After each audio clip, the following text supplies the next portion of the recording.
सिंधु, ये नाम सुनते ही मन में एक विशाल नदी की तस्वीर उभरती है ना? लेकिन ये सिर्फ पानी का एक बहाव नहीं है, बल्कि इसके किनारों पर बसी एक पूरे सभ्यता की कहानी है।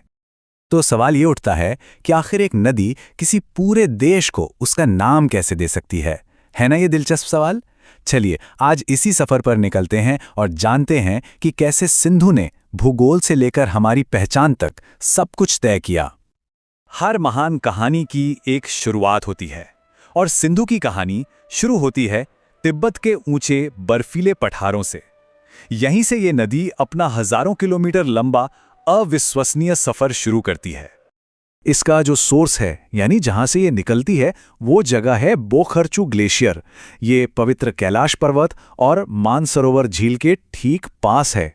सोचिए कितनी खास जगह से ये जीवन देने वाली धारा अपनी यात्रा शुरू करती है।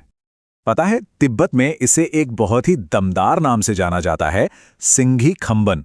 इसका मतलब है शेर का मुंह। ये नाम शायद इसलिए पड़ा क्योंकि जहां से निकलती है वहां इसका बहाव किसी शेर की दहाड़ जैसा तेज और शक्तिशाली होता है। तो तिब्बत से निकलकर सिंधु पहाड़ों को चीरते हुए अपना रास्ता बनाती है। लेकिन इस लंबे सफर में ये अकेली नहीं है।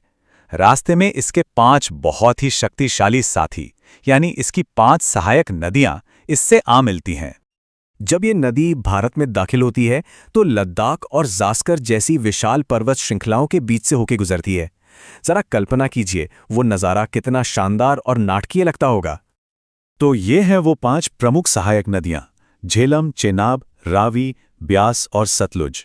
यहाँ इनके आज के नाम के साथ साथ इनके प्राचीन नाम भी दिए गए हैं।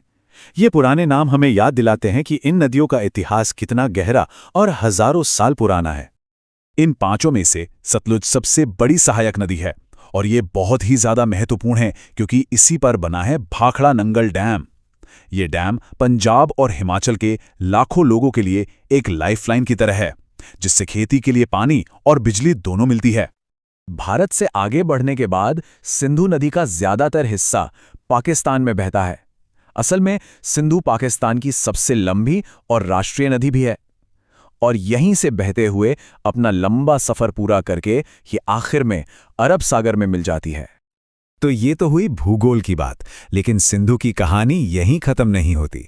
चलिए अब इतिहास के पन्नों को पलटते हैं और देखते हैं कि कैसे ये नदी सिर्फ एक नदी नहीं बल्कि एक पूरी की पूरी सभ्यता की जन्मदाता बनी। इसी नदी के किनारों की उपजाऊ मिट्टी ने दुनिया की सबसे पुरानी और विकसित शहरी सभ्यताओं में से एक को जन्म दिया।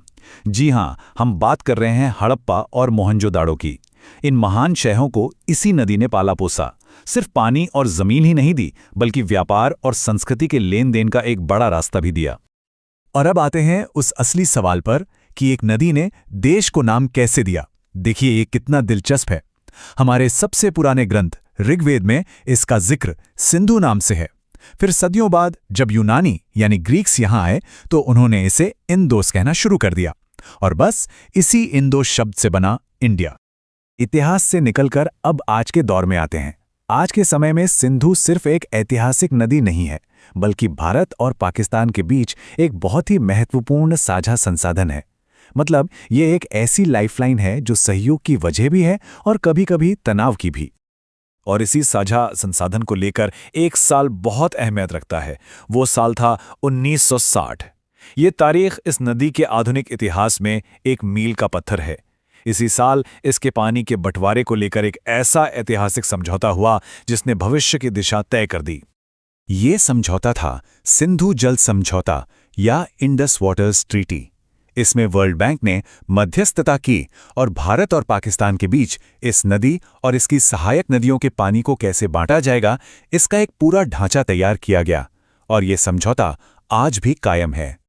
तो तिब्बत के एक ग्लेशियर से शुरू होकर अरब सागर में मिलने तक सिंधु का ये सफ़र सिर्फ पानी का सफ़र नहीं है। ये तो भूगोल की कहानी है, हजारों साल पुराने इतिहास की कहानी है और आज के दौर में सहयोग की भी एक बड़ी मिसाल है।